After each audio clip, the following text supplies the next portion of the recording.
ही गोष्ट आहे एका स्त्रीची. ही गोष्ट तुम्हाला ऐकल्यानंतर ही सत्य घटना आहे, त्याच्यामुळे तुमच्या डोळ्यात पाणी आल्याशिवाय राहणार नाही. ही गोष्ट एका स्त्रीची आहे. ते काकू आमच्याकडे आल्या होत्या आणि त्या काकू बसल्या बसल्या त्यांची कहाणी सांगायला सुरुवात केल्या. मला तर ऐकून डोळ्यातच पाणी आलं. त्या म्हणत होत्या की त्यांचं लग्न एका मुलाशी झालं आणि तो नोकरदार होता आणि तो परभणीला नोकरी करायचा म्हणे. परभणीला नोकरी करायचा हा सुखाचा संसार चालू होता. ह्यांना 3 मुलंच झाले, पण 3 मुलं झाले आणि त्या काकांना थोडासा पगार कमी होता. मग ते म्हणाले, अगं तू गावाकडे जाऊन राहा आणि गावाकडे जाऊन राहा, मग थोडेसे पैसे महाग पडले की तू ये. ह्यांनाही खूप छान वाटलं आणि त्या म्हणजे जाऊ आता संसारासाठी जाऊन राहो गावाकडं. त्या गावाकडे गेल्या, सासू सासऱ्याजवळ राहिल्या आणि तिथंच त्या गावामध्ये त्या 3 लेकरांना पहिली दुसरीला घातलं त्या लेकरांना. आणि मग हे काका दररोज म्हणजे आठवड्याला यायचे परभणीहून. ह्यांचं तुळजापूरपाशी गाव होतं आणि ते यायचे आठवड्याला 2 आठवड्याला असं यायचे. नंतर मग काही दिवसांनी त्यांनी गावाकडे येण्याचं थोडंसं टाळाटाळ करायला लागले. किंवा ह्यांना अरे कसं काय येणं झालात तुम्ही असं त्या म्हणायच्या म्हणे. मग ते म्हणायचे, अगं आपल्याला पैसे साठवावे लागतात, थोडेसे कमी पडायला, तुला इकडे घेऊन यायचं आहे मला असं म्हणायचं. मग ह्यांना वाटायचं चला आनंद व्हायचा त्यांना की आपल्याला जायचं आहे. तरी त्यांना काय वाईट वाटत नव्हतं. ते सासू सासरे छान राहत होत्या. पण मग एके दिवशी मी असेच बसले होते, 1 महिना झाला ते माणूस येईनाच झाला. पुन्हा नंतर तर महिन्यालाच यायला लागला. तरी जाऊ द्या वर्षातून फक्त ते काका 2दाच आले. मला हे चांगलं तुम्ही 2दा का बरं यायला आलात वर्षातून. तरी त्या माणसाने गोड बोलून त्या बाईला थापवलंच. मग तर पुन्हा त्यांना येऊन 1 वर्ष झालं तरी तो माणूस येईना, पैसेच थोडंसं पाठवायचा. मग त्या गेल्या, त्यांना काहीतरी वाटलं असेल, त्या गेल्या परभणीला म्हणे. मग परभणीला गेल्या, त्यांचे जिथं राहत होते तिथे गेल्या, तर ते म्हणजे तर ते राहत नाहीत. मग त्या ऑफिसला गेल्या. मग ऑफिसमध्ये गेल्यानंतर पण त्यांना ते भेटले नाही तिथं आणि ते त्यांना मध्ये त्यांची भेट होऊच दिली नाही तिथल्या लोकांनी. आणि मग त्या निघाल्या. दररोज 1-2 दिवस तिथं शेजाऱ्याजवळ राहिल्या आणि चात येत राहिल्या ऑफिसमध्ये, पण त्यांची भेट झालीच नाही.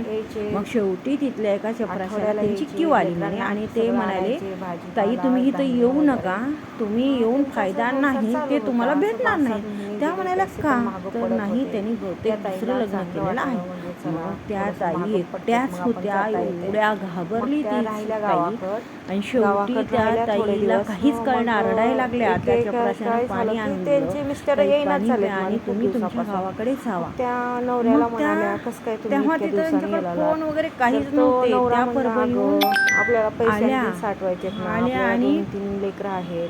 मग त्यांना विश्वास पटला की एवढं वाईट वाटलं. गावाकडे आल्या, 3 लेकरांना घेतल्या आणि ढसाढसा सासू सासरे विचारले, काय झालं तुला रडायला? त्यांना काहीच वाटलं. त्यांनी सांगितलं असं असं झालं. त्यांनाही धक्का बसला की आपला मुलगा ह्या वयात येऊन असं वागू शकतो का? मग शेवटी त्या गावातले त्यांनी पण माहेरी सांगितलं. गावातले 2-4 चांगली माणसं, त्यांचे सदीर वगैरे असं करून ते परभणीला जायचं ठरलं. मग ते परभणीला गेले. त्यांच्याही लक्षात आलं असेल त्या काकाच्या की ते काका परभणी सोडले आणि निघून गेले दुसरीकडे कुठे तर. मग ह्यांनी सगळ्याला विचारलं कुठे गेले असतील, कुठे गेले.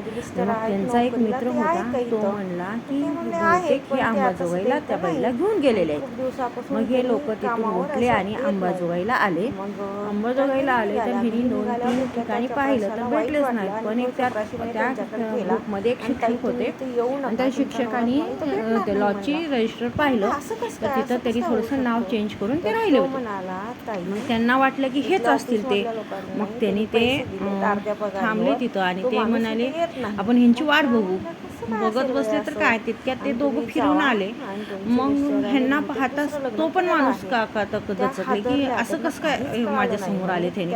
मग त्यांना थोडीशी लाज वाटली असेल, पण ते अशी माणसं करणारी लाजत नसतात बहुतेक. मग ते लगेच त्यांच्यासमोर नाही, मी हिच्यासोबत लग्न केलंय, असं केलं, मी हिच्यासोबतच राहणार.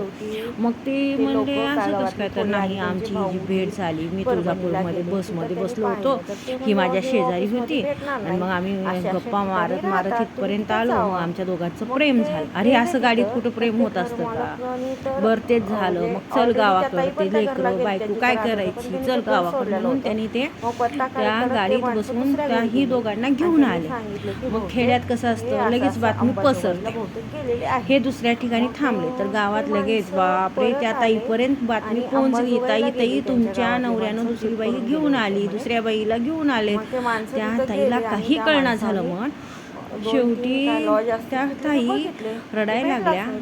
मग पण शेवटी सासू त्यातले सासरे एक म्हणले जे शिक्षक होते झाले ते त्यांच्यासोबत झाले, आता तू गेलेले, काय त्यांनी करू त्या शकतेस. रजिस्टरवर मग ती नाव घरी पाहिलं आले तर ते ते नाव थोडंसं काका त्यांना त्या चेंज ताईला घेऊन वाटलं, पण दुसऱ्या. सेमचं वाटलं. मग ह्या ते ताईने म्हणले हे स्वयंपाक माणूस केला कुठे आहे, तर ते म्हणले आणि आताच त्या बाहेर त्यांनी गेलेत, ते म्हणजे थोड्या वेळात ताट येतील, वाढलं तर आम्हाला ते माहित नाही, पण मी बाहेर गेलेत. तिलाही घेऊन ते सोबत शिक्षक जेवणार. म्हणले आपण इथंच तुम्ही तर थांबू, काय त्यांच्या त्यात तिला घरातल्यांना का केलं सांगितलं तर आपण मी काय इथंच करू थांबून शकत वाट नाही, मी बघू की हा तिच्याशिवाय राहू शकत नाही. फोन ते आहे त्या दोघं नावचा. एकत्र मग शेवटी एका त्या ताटात जेवले ह्या ताईसमोर. थांबले ह्या तिथं ते, ताईला किती तर वाईट ते वाटत असेल. मग जे त्या उद्या रडल्या म्हणे, ताईचे तरी मालक तिला होते जेवायला ती एका वाढलं बाईच्या केलं. हातात हात घालून रात्र त्यांना झाली. त्या रात्र लॉजवर येताना झाल्यावर हे दिसले. दोघं आपल्या म्हणजे ज्या ते ताईची खोली होती त्या सगळे ताईच्या लोक खोलीत हे थक्क दोघं झाले, जाऊन झोपले पण जेव्हा बेडरूमात. तो माणूस या तेव्हा तर त्या माणसासमोर ताईचं आला तर तो खरंच पण घाबरला.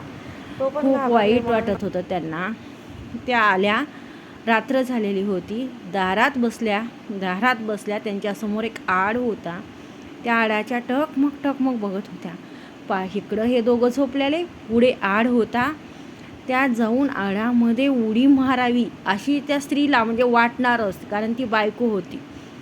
आणि जाऊन आपण आज आपलं जीवन संपवावं असं त्यांना वाटत होतं.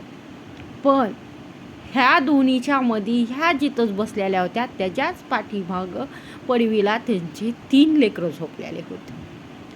त्या म्हणल्या, मी बायको म्हणून हारले असेल, पण मी आई म्हणून हारणार नाही.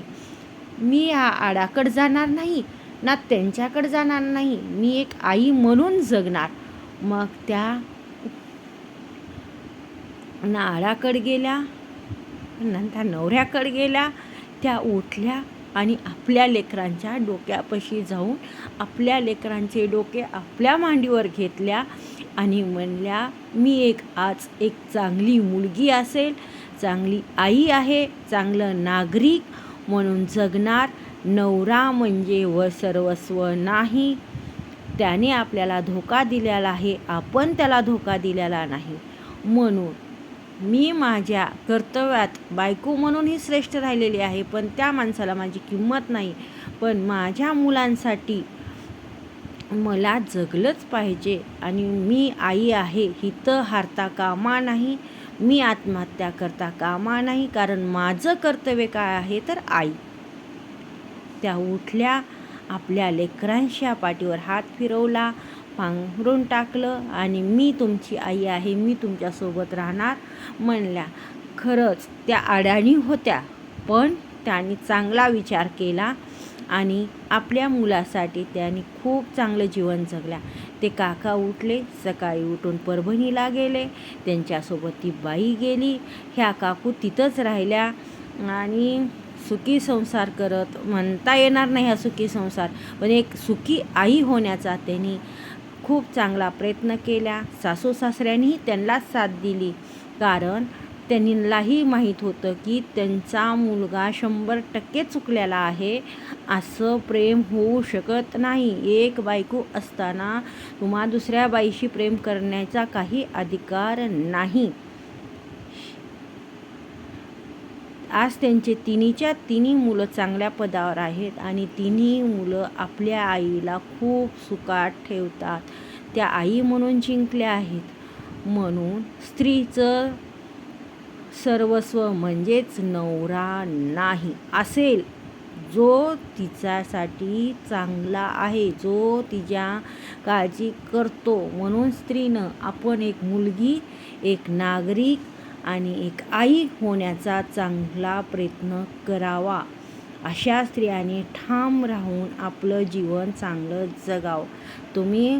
तुम्हाला ही कशी वाटली माझी स्टोरी? मी अशीच सगळ्या सत्य घटना सगळ्यांसमोर आणणार आहे. अशाच आणि माझ्या चॅनलला तुम्ही सबस्क्राईब करा. ही कथा आवडली असेल तर लाईक आणि शेअर करा. मी अशाच नवीन सत्य घटना तुम्हाला सांगणार आहे.